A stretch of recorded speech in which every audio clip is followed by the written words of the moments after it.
A warning before we begin, the tarnished. Turn back now if you haven't beaten the game, unless you wish to face the blasphemous knowledge of the frenzy flame. Alright, so now that all those people are gone, let me give you my experience with the game. I played for 107.4 hours. I got all the achievements except for the ones where you have to collect things because, to be honest, I'm not into collectathons. I started the game on March 1st, and I ended the game on March 12th, so a total of 12 days playthrough. And if you just did the mental math right there, which we can do with this calculator, you know there's 16 waking hours in a given day, and I played for 12 days.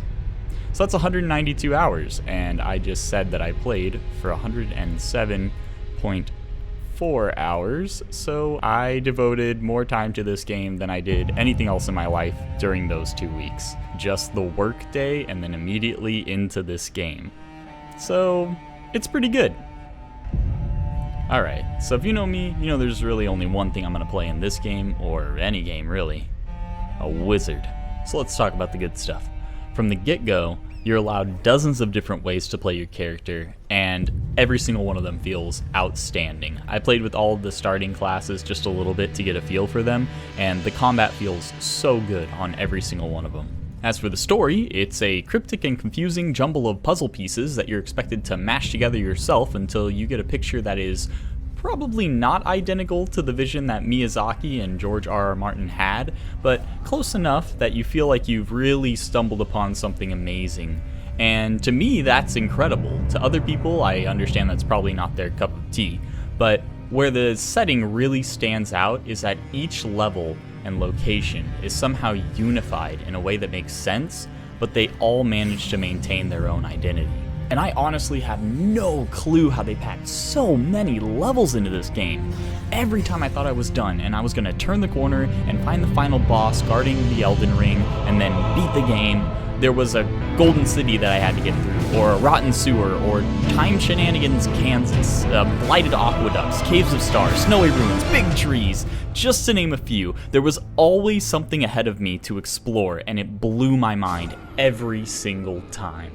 And then the magic faded, and I realized, man, I've been doing the same thing for 60 hours now. And I know this is just going to be another 7 or 8 hour slog of me grinding through an area to make sure I don't miss something important.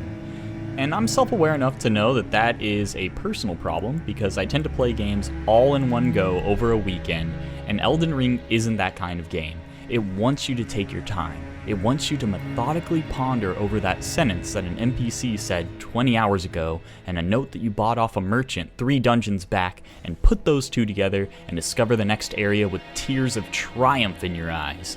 But if you're like me and you don't know how to play a game for an hour and put it down and resume your life and then come back to it later, you're going to find yourself on a wiki impatiently searching for what to do next and turning the game into a chore instead of an experience. And by the 5th time I had done that, I realized I was doing myself a disservice, but that's just how I play games, and I can't bring myself to stop, which made the length of the game kind of an annoyance for me more than a perk. There's also the fact that the game frequently shifts between being an open-world exploration journey, being a Souls dungeon filled with unforgiving enemies, and being full of these catacombs that all look and feel mostly the same, but hold pretty cool rewards at the very end, and that gave me a little bit of gameplay whiplash at times. I'd be in an open-world place, excited to explore and find some crumbling ruins, or an NPC in a dilapidated shack, or a beautiful vantage point just to take in the scenery, only to find a catacomb shortly around the bend, and then I'd feel compelled to complete it so I didn't miss anything. And other times I'd be in an amazing dungeon with a really fun gimmick, but it ended all too soon and I was left bitterly exploring an open world that I wasn't ready to go back to so I could find the next dungeon and see what it had, only to possibly be let down because, to be honest, a lot of the catacombs are pretty much the same. And I've got some minor nitpicks, like a lot of the enemies and bosses are overused, or some of them are just straight up reskins, but hey, this game's got plenty of variety, so I'm totally willing to overlook that. So my overall rating is an 8 out of 10, leaning towards a 7. But if you know how to pace yourself with a long game, unlike me, and you love From Software games, this is going to easily be a 10 out of 10 for you because this is the best From Software experience they have ever given us.